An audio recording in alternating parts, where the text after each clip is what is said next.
मैं स्कूल समय से चला जाऊंगा। सुनकर उसके पिता काम पर चले जाते हैं। उसके पिता एक सेठ के घर काम करते थे, जो सेठ एक बहुत बड़ा व्यापारी था।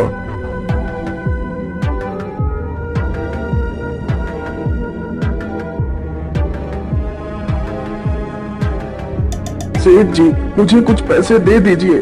आज मेरी तबीयत कुछ ठीक नहीं लग रही है। मैं दवाई लाकर खा लूं, फिर काम कर लूंगा।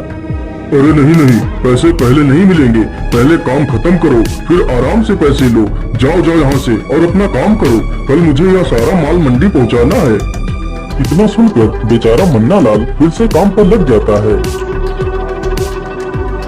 अरे रमेश बेटा, जल्दी चलो, तुम्हारे पिता बोरी लेकर गिर पड़े हैं। उनकी तबीयत कुछ ठीक नहीं है। इतना सुनते ही रमेश वहाँ से। अरे पिताजी, आपको क्या हुआ? आप कैसे गिर गए? कुछ नहीं बेटा, बस जरा सा पैर फिसल गया और मैं गिर गया। बेटा, मुझे लगता है अब मेरा अंतिम समय आ गया है। नहीं नहीं पिताजी, आप ऐसी बातें मत बोलिए। आपके सिवा मेरा इस दुनिया में कोई नहीं है। माँ तो पहले ही मुझे छोड़कर चली गई और आप भी ऐसी बातें कर रहे हैं। नहीं नहीं पिताजी, आप ऐसा मत बोलिए। बेटा, मुझे माफ कर देना। मैं तेरा बड़ा घर बनाने का सपना पूरा नहीं कर सका। नहीं पिताजी, नहीं, ऐसा मत बोलिए पिताजी, आपको कुछ नहीं होगा। इतना बोलते बोलते मन्ना लाल के प्राण निकल जाते हैं। नहीं पिताजी, नहीं, आप मुझे छोड़कर नहीं जा सकते पिताजी। अरे यह बुढ़ा तो मर गया, अब इसके मरने का फायदा मैं कैसे उठाऊं? चलो चलो रमेश, अब ज्यादा मत रो। चलो अपने पिता का अंतिम संस्कार कर दो। हाँ हाँ रमेश, सेठ जी ठीक कह रहे हैं। तुम अपने पिता का अंतिम संस्कार कर दो। फिर रमेश अपने पिता का अंतिम संस्कार कर देता है।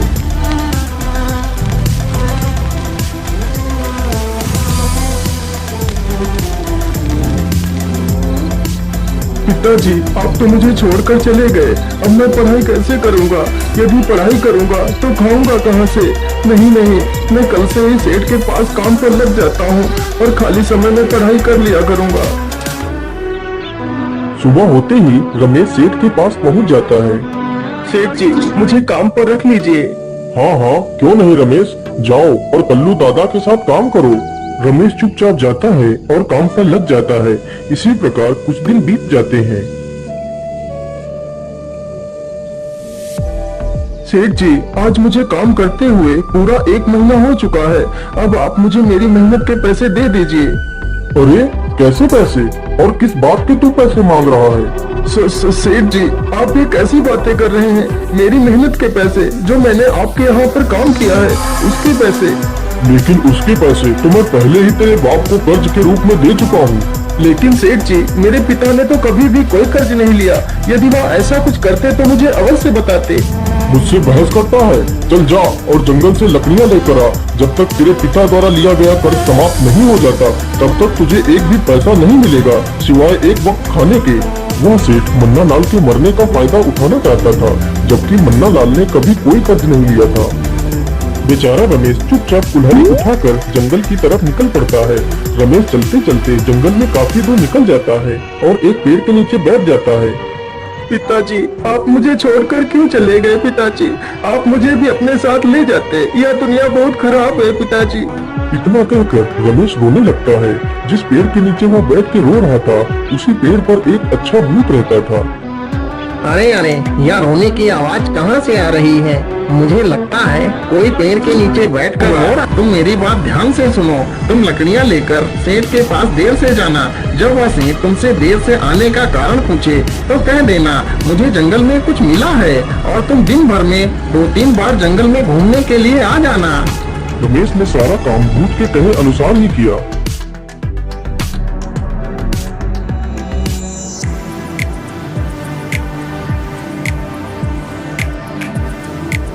अरे मूर्ख, तुझे जंगल से लकड़ियाँ लाने में इतना समय क्यों लग गया? सेठ जी, आज जंगल में मुझे कुछ मिला था, इसीलिए मैं घर देर से आया हूँ। अच्छा, ऐसा तुझे क्या मिल गया था जंगल में? सेठ जी, ये तो मुझे नहीं पता कि वह क्या चीज है। इतना कहकर रमेश दूसरा काम करने लगता है। ओहो, इसे ऐसा क्या मिल गया जंगल में? खैर छोड़ो, मुझे अपने व्यापार पर ध्यान देना चाहिए। कुछ ही देर बाद रमेश वापस सेठ के पास जाता है। सेठ जी, मैं जंगल जा रहा हूँ उसी वस्तु को उठाने। मैं अभी थोड़ी देर में आ जाऊंगा। ऐसा क्या मिल गया है इसे? मुझे भी चलकर देखना चाहिए, कहीं कोई कीमती वस्तु तो इसके हाथ नहीं लग गई।